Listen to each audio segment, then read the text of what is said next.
Anyway, thanks for all your texts. Thanks for all your communications. We appreciate it. Every Friday, we do visit with our guy.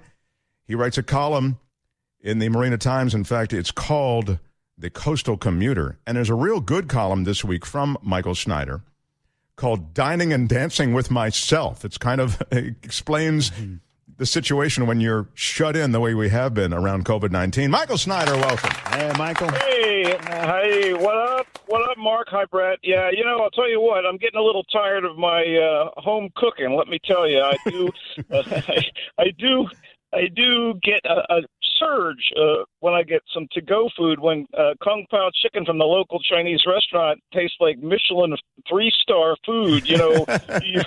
You're sort of your standards are changing, aren't they? Exactly. Big time. And I'm also more sedentary. So what I've been doing lately is I've been programming like 20-minute blocks of dance music and just dancing on my own in the home office, and it's kind of exhilarating. I mean, sure, I'm doing the yoga stretches, and on the I saw that. Wait. So stop, because I saw this in your column. You start every day with yoga stretches. I got mad respect for you for that. Well, I'm not Swami Mike. I'm just trying to take care of business here. But, okay. But I get on the bicycle to nowhere for 20 minutes every day, and like in the early evening, like either before or after dinner, I program some dance music, and like for instance, yesterday evening, Chic's Good Times, the 10-minute extended version, and I followed it with a couple tracks from one of my favorite current artists, Nicole Atkins, and she has a new album called Italian Ice. I mean, it's a beauty. She's a kind of a soul rockin' Jersey girl, singer-songwriter, and one of the songs on the new album is called Domino, and it's kind of hypnotic. It's got that Stayin' Alive beat. I mean, she does a lot of R&B flavored stuff. But, man, I was dancing took us off to this thing last night. And if you get a chance, you should check out Italian Ice by Nicole Atkins. Good to dance to, good to listen to. And, stay trim, people. Stay active. Go for those walks in the neighborhood. Do a little dancing. You took me to a Nicole Atkins show once. I feel like we went to a Nicole Atkins show, like it was at a place in L.A., some club. This is some years ago. Yeah, we went to the Bootleg Theater, and her song, Girl, You Look Amazing. Oh, that's a great song. Great song. Oh, this is Domino? Yeah, this is Domino. Yeah. Oh, my God. I love it so much. I'm crazy about it. And she's working with great musicians out of Memphis.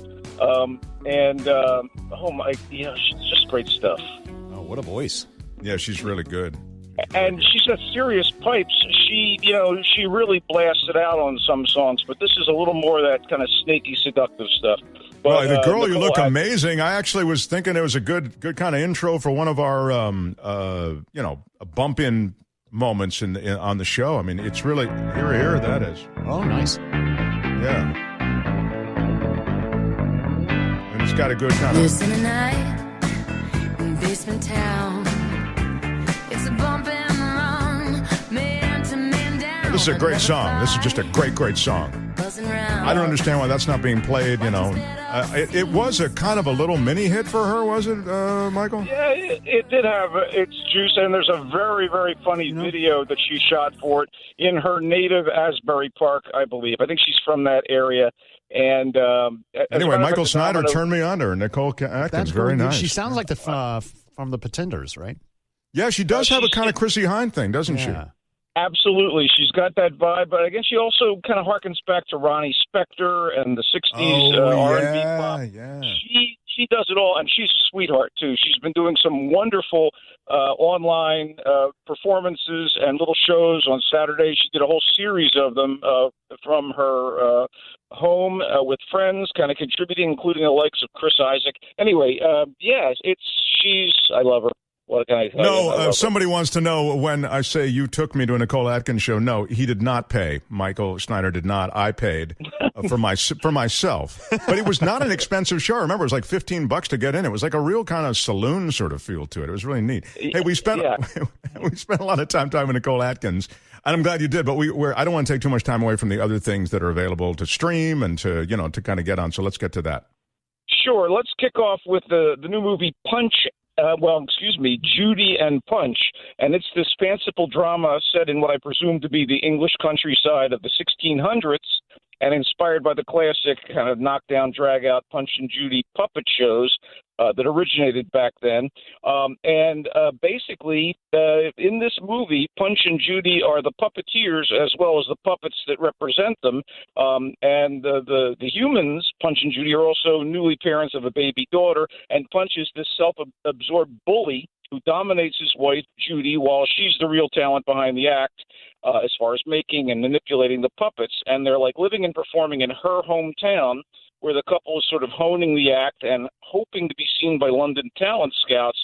But Punch has this kind of lust for success and a love of booze and carousing.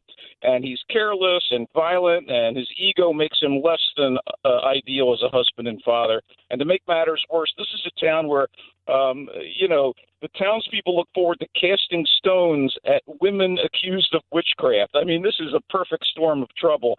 I guess the age was still pretty dark. Anyway, Judy and Punch, very much done with care and verve by writer-director Mirren Folks. And it makes a statement about spousal abuse and unbridled ambition, and the actors are wonderful. Damon Harriman is appropriately skeevy as Punch, and Mia Wasikowska, who you may know from playing Alice in Tim Burton's Alice in Wonderland movies, she's like noble and plucky and endearing. I thought it was pretty diverting stuff. Judy and Punch, which is currently available for viewing on Apple TV or Fandango now.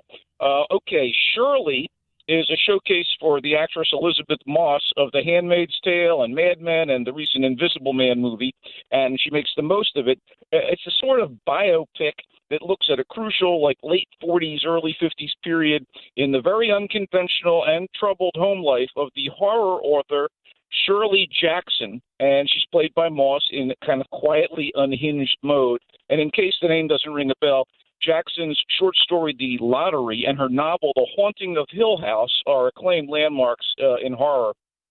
You may be more aware of The Haunting of Hill House because there have been some really great movie and TV adaptations, including the super scary 1963 film and a recent Netflix miniseries. But Shirley is about Jackson's sometimes contentious marriage and a really turbulent creative process during this period when she and her husband, a kind of a philandering professor named Stanley Hyman, are living in Bennington, Vermont, where he taught at the local college and she wrote. So you get your major dramatic tension because they invite a young, guileless couple, like a teaching assistant at the school and his kind of wife, to move in with them, and they start basically tormenting them. I mean, Shirley and Stanley, are kind of cruel to their guests, and it's kind of creepy. And Shirley tries to write and research, and she's battling writer's block. Do you know the Edward Albee play and movie, Who's Afraid of Virginia Woolf, with the older couple fighting with the younger couple at a cocktail party? This is very Virginia Woolf, and kind of. Oh, so that's not scary. It's just it can be tense drama. Yeah. I mean, she wrote horror, and she sort of, you can see where it's coming from because they're horrible people. At least this movie depicts. Shirley and Stanley as pretty awful people. Michael Stolberg, by the way, is great as Stanley. And there's young actors, Logan Lerman, who was the lead in the Percy Jackson movies, and a fresh-faced newcomer, Odessa Young. They're terrific as the younger couple. And if you're interested in watching a great actress, Elizabeth Moss, or getting the inside dope on the messed up lives of literary luminaries, I think Shirley's for you. All right, we got one more minute, Michael, so take your best shot in a minute, please. All right. Tommaso. I mean, who's better than William Dafoe when it comes to playing an artist in turmoil? Nobody. So there's a lot to appreciate about Dafoe's star turn in Tommaso, which is the latest from Abel Ferrara, the writer-director. And it does veer into a sort of self-indulgence that you would expect from a semi-autobiographical movie. I mean, how semi-autobiographical? Ferrara's real wife, a young actress named Christina Chiriak, and his real toddler daughter Anna play the Defoe character's wife and daughter. And wow!